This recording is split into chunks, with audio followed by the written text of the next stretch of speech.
Hi everyone, मेरा नाम है अनुज और स्वागत करता हूं आप सभी का आपके अपने यूट्यूब चैनल फनलर्न बाय अनुज में। तो दोस्तों, आज यहां पे हम कुछ अलग बात करने आए हैं आरआरबी, एनटीपीसी, ग्रुप डी या सभी रेलवे एग्जाम से रिलेटेड। और मेरा ये मानना है कि ये चीज़ें आपको पता होना चाहिए, क्योंकि हो सकता है कि आप सारा मेहनत करके लास्ट तक आप जंग जीत के आप पहुंच भी जाएं सिलेक्शन तक, तो इन कमी की वजह से या इन चीज़ों की वजह से आप बाहर ना रह जाएं। तो ये आपको पता रहना चाहिए, क्योंकि जब आप बहुत ज़्यादा मेहनत करते हैं, बहुत ज़्यादा हार्ड वर्क करते हैं, उसके बाद अगर आप कुछ कारणों से रह जाते हैं तो फिर आपके लिए मतलब कमबैक करना बहुत मुश्किल हो जाता है, क्योंकि आप अपना सब कुछ उसी में लगा चुके होते हैं। तो आपको, मुझे लगता है कि इन फैक्ट्स के बारे में भी पता होना चाहिए। तो वीडियो स्टार्ट करने से पहले अगर आप सभी ने अगर चैनल को सब्सक्राइब नहीं किया है तो आप इसे सब्सक्राइब कर लीजिए, वीडियो को लाइक कर दीजिए और इसे ज़्यादा से ज़्यादा शेयर कर दीजिए, ताकि इन्फॉर्मेशन आपके फ्रेंड्स को और बाकी सबको भी मिल जाए। ठीक है, आज हम बात करने वाले हैं रेलवे एग्जाम्स में। आप सभी एनटीपीसी का एग्ज़ाम दे रहे हो, आप सभी ग्रुप डी का एग्ज़ाम के लिए तैयार कर रहे हो, आरपीएफ की भी आप तैयारी करने वाले हो। ठीक है, बहुत से बच्चे ऐसे हैं जो दिन रात अपना सपना बना रखा है कि हमें इसी में ही मेहनत करनी है, हमें इसी में ही सब कुछ करना है। ठीक है, लेकिन अब हर कोई कट ऑफ की बात कर रहा है, हर कोई सिलेक्शन, सिलेबस, मॉक टेस्ट की बात कर रहा है। मैं यहाँ बात कर रहा हूँ आज आपके सामने मेडिकल की। ठीक है, हम नोटिफिकेशन में मोस्टली चीज़ें पढ़ लेते हैं, एज देख लेते हैं, एजुकेशन का क्वालिफिकेशन देख लेते हैं, और भी मल्टी क्राइटेरिया देख लेते हैं, लेकिन हम मेडिकल नहीं देख रहे। आप ये मान के चलो, अगर आप मेडिकल में आउट हो जाते हो, अगर आप मेडिकल में निकल जाते हो, तो आप चाहे कितनी ही मेहनत कर लो, इवन अगर आप क्लियर कर लेते हैं टीयर 1 को भी और टीयर 2 में CBT 1 और CBT 2 को भी, और उसके बाद अगर आप मेडिकल में रह जाते हैं, कुछ क्राइटेरिया फुलफिल नहीं कर पाते हैं, देन ऑल इज वेन कि आप सभी आपके लिए व्यर्थ हो जाएगा। तो यहाँ पे मैं आपके लिए अभी एक मेडिकल के लिए टर्म्स लेके आया हूँ, मेडिकल का जो उनका क्राइटेरिया है वो लेके आया हूँ। अभी स्क्रीन पे आप देख लोगे, ये मैं आपको बता रहा हूँ, इसके बाद नेक्स्ट वही स्टार्ट होने वाला है।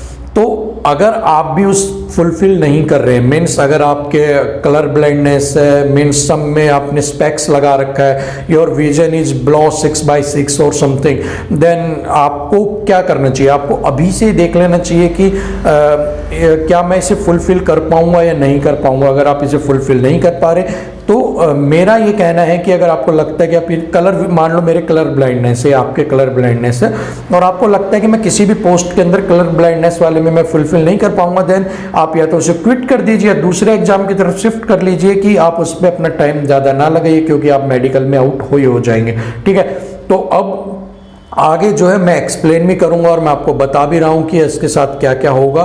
तो आप अभी इसमें लास्ट तक इस वीडियो को जरूर देखिए, और चलिए अब देखते हैं कि मेडिकल में क्या क्या रिक्वायरमेंट्स हैं। तो अब स्टार्ट करते हैं मेडिकल के बारे में।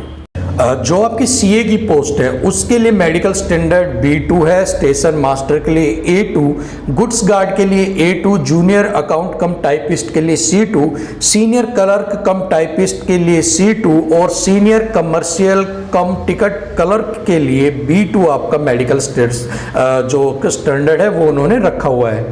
सीनियर टाइम कीपर के लिए आपका C2 स्टैंडर्ड है, ट्रैफिक असिस्टेंट के लिए A2 है, कमर्शियल कम टिकट क्लर्क के लिए B2 है, अकाउंट क्लर्क कम टाइपिस्ट के लिए C2 है, जूनियर क्लर्क कम टाइपिस्ट के लिए C2 है, जूनियर टाइम कीपर के लिए C2 है, और ट्रेन्स क्लर्क के लिए A3 आपका स्टैंडर्ड रखा हुआ है। चलिए अब बात करते हैं A2 स्टैंडर्ड। मैंने आपको बता दिया कौन सी पोस्ट आ रही है। सबसे पहले तो आपको फिजिकली फिट होना पड़ेगा सभी आपके जो मापदंड है उनके अंदर। अब अगर विजन की बात करते हैं तो आपकी 6/9 विद और विदाउट ग्लास, ठीक है, ये आपकी होनी चाहिए इस पोस्ट के लिए। नियर विजन आपका 0.6 और विद और विदाउट ग्लास आपके पास होना चाहिए। कलर विजन आपके नहीं होना चाहिए, आपको पास करना पड़ेगा। और आपको नाइट विजन आपका होना चाहिए, साथ में आपके मोतियाबिंद टाइप की कोई बीमारी ना हो। ये वाला आपको A2 पोस्ट के लिए आपका स्टैंडर्ड होना चाहिए। तो आप अपना चेक कीजिए, आप इस स्टैंडर्ड के अंदर आते हैं तो आप बिल्कुल आगे जाइए, और अगर इनमें से एक भी डिफेक्ट अगर आपको लगता है तो आप वहीं स्टॉप करके अपने पर्टिकुलर जिस फील्ड में आपको ये सारी चीजें पास ना करनी पड़े वो एग्जाम की तैयारी करना स्टार्ट कर दीजिए। अगर A3 की बात करते हैं तो सबसे पहले आपको फिजिकली फिट होना पड़ेगा, अपने सभी आपके जितने भी मापदंड है उनमें।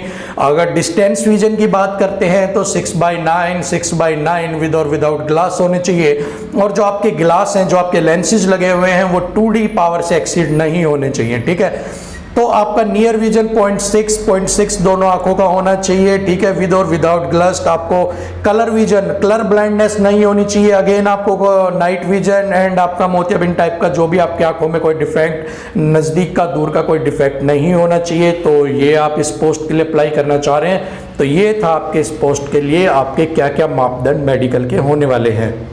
चलिए बात कर लेते हैं B2 पोस्ट के लिए। सबसे पहले अगेन आपको फिजिकली फिट होना पड़ेगा। डिस्टेंस विजन आपका 6/9 और 6/12 होना चाहिए विद और विदाउट ग्लास का, और पावर आपकी 4D से ज़्यादा एक्सीड नहीं होनी चाहिए। और अगेन आपका अगर नियर विजन की बात करें तो 0.6 आपके दोनों ग्लासेज में होने चाहिए।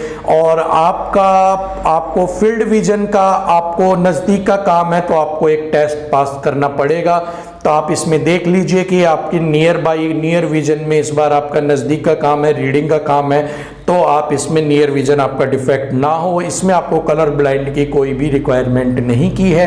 तो अगर आपको कलर ब्लाइंड है तो आप इस पोस्ट के लिए अप्लाई कर सकते हैं।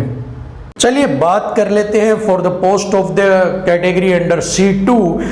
The distance vision will be 6/12 और 6/18 विद और विदाउट ग्लासेज आपका रहना चाहिए 6/12 और 6/18 का। अब अगर नियर विजन की बात करते हैं तो विद और विदाउट ग्लास आपका जो SN है वो 0.6 होना चाहिए व्हेन रीडिंग और क्लोज वर्क इज रिक्वायर।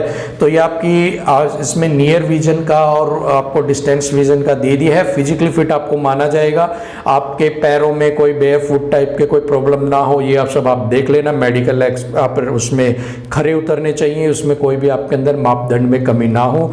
लेकिन आँखों का इसके अंदर अगर आपके अंदर कोई भी इस तरह से आपको लगता है कि कोई थोड़ा बहुत कुछ है, तो आप अपने क्विट करके अपना एक ऐसा एग्जाम देख लीजिए जिसमें इस तरह की आपको दिक्कत ना आए। तो ये था आपका मेडिकल जो होने वाला है, तो आप इन पे भी एक बार ध्यान दीजिए, कभी ऐसा ना हो कि लास्ट तक पहुंचने के बाद आपको ये दिक्कत आए। तो ये वो मेडिकल ग्राउंड्स थे दोस्तों जो आपको जानना जरूरी था। अगर इनमें से अगर आपको लगता है कि आप में से थोड़ा बहुत कोई भी ऐसे मेडिकल आपके टर्म्स एंड कंडीशंस में आप खरे नहीं उतर पाओगे, तो देन आई सजेस्ट कि आप उस चीज़ को क्विट कर दें और कोई ऐसे एग्जाम को दे के अपना कैरियर बनाएं जहाँ पे इस तरह की मेडिकल में आप बिल्कुल फुलफिल कर सकते हैं अपने सारे क्राइटेरिया को, क्योंकि आप लास्ट तक पहुंच भी जाओगे तो मेडिकल में आपको वो वापस से निकाल देंगे। तो बस आज के लिए वीडियो में इतना ही। वीडियो को लाइक शेयर कर दीजिए, चैनल को सब्सक्राइब कर दीजिए। धन्यवाद।